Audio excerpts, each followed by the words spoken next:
Welcome to Talks with Teads. I'm Eric Amato, the Vice President of Sales here at Teads. And with me today is Keith McGee, Senior Director of Channel Management at Sanofi. Keith, welcome. Hi, Eric. Great to have you. Keith, tell us a little bit about your career. Yeah, so I'm a pharmacist by background. Spent most of my career on the pharmacy side of the industry, where I've led most of our pharma relations, so interacting with pharma throughout my career. And now I've been at Sanofi for a little over 4 years, where I am responsible for our channel management strategy, how we deliver products through the channel. And with that, digital trade is a big piece of what we created at Sanofi, where we are consolidating the digital technology solutions that facilitate our product journeys. Wonderful. What moment in your career helped shape how you lead today? Every day. Every day. I can't go back to one single moment. Yeah. My career has evolved. The industry has evolved since I got into this industry. New therapies are coming all the time. How we deliver our products to patients is constantly changing and evolving. So I think that mental flexibility is critically important to success in today's healthcare environment. Yeah, we experience the same thing. The media world's evolving very quickly, and we have to adapt to it.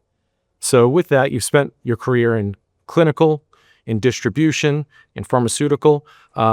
What shifts have you seen that are impacting how you approach the world today? I think the biggest thing today is probably the consumerism of patients.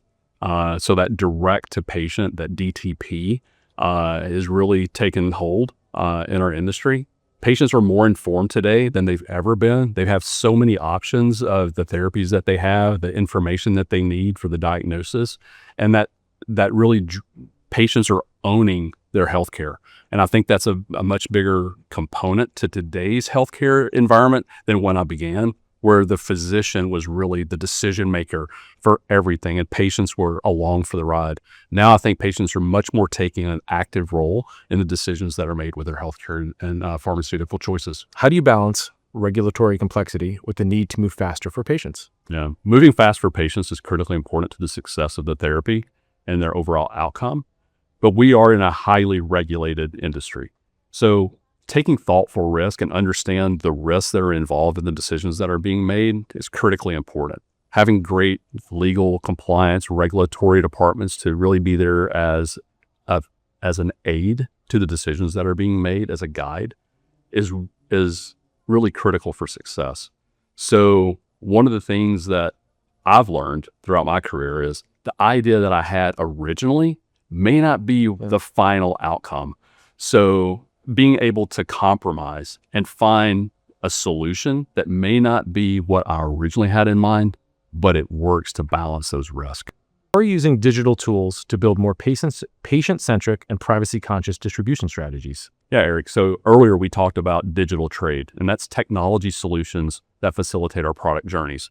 We don't always think about that from the perspective of actually physically moving the product, but we're also talking about the other things that take place to help the product move. So it could be patient education, physician and provider education, copay and affordability solutions, those kinds of things that are technology forward that help move our products so that patients can receive the therapies that they need. What media channels or tactics have delivered measurable impact, and how do you see that evolving? I think the most measurable impacts that we've seen with digital and technology have been directly with patients.